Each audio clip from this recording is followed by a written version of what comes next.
Dreadnoughts are war machines of the Adeptus Astartes, walking battle tanks of frightening firepower, with all the fighting skill and ferocity of a space marine. At first glance to mortal observers, the Dreadnoughts appear to be autonomous machines, huge robots wielding siege weapons of devastating destruction, or perhaps a colossal suit of armour with a man within.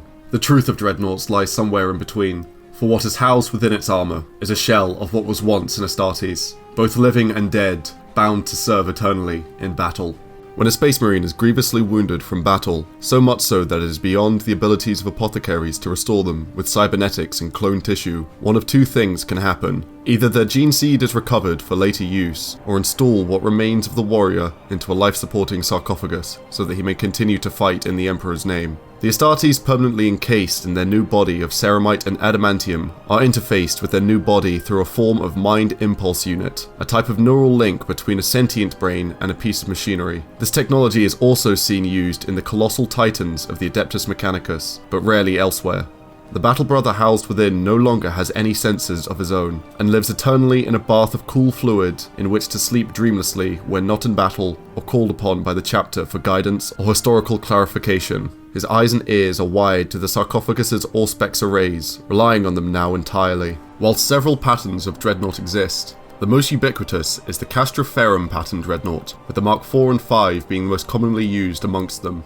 This pattern is only pilotable by Astartes thanks to their enhanced physiology and mental conditioning, though it is said millennia ago, as far back as the Unification Wars, existed proto-dreadnoughts that could allegedly be controlled by mortals. The other patterns include the far rarer, more advanced Contemptor pattern Dreadnought, a relic used by Space Marine legions during the days of the Great Crusade. Standing taller and more powerful than their standard Castroferum counterparts, these Dreadnoughts are scarcely seen, largely due to the ancient and almost entirely misunderstood technologies used in its many systems, knowledge that has been all but lost to time.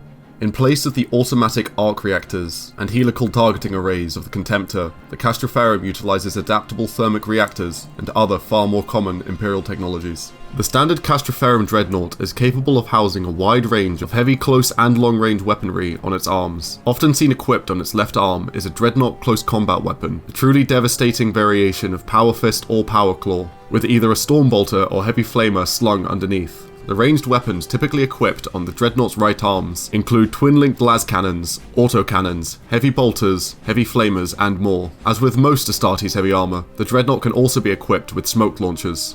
The Space Marines encased within Dreadnoughts are often amongst the oldest within the Imperium, and it is not uncommon for them to be up to thousands of years old. As such, they are often revered within their chapter, with the eldest amongst them being known as Venerable Dreadnoughts, ancient beings and keepers of Space Marine tradition and custodians of knowledge, sought after by their battle brothers not only for their prowess in battle, but also as advisors, by Marines and chapter masters alike.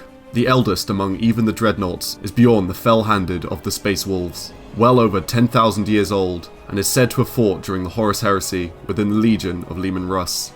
Alongside the standard Castroferum and ancient Contemptor Dreadnoughts come a new pattern, one introduced and designed to serve alongside the new breed Primaris Space Marines. The Redemptor stands taller and broader than its predecessors, and is powered by hyperdense reactors and sophisticated fiber bundles. This Dreadnought is capable of housing even the most grievously injured Primaris Marine, ensuring for a new generation, despite how mortal the wounds, that only in death does duty end. Thank you for watching Spacedock. Please remember to like, subscribe and share for more science fiction spacecraft summaries. If you enjoy the channel, why not consider pledging your support on Patreon? For just $1 a month, you'll be able to access the Spacedock schedule to see what's coming up.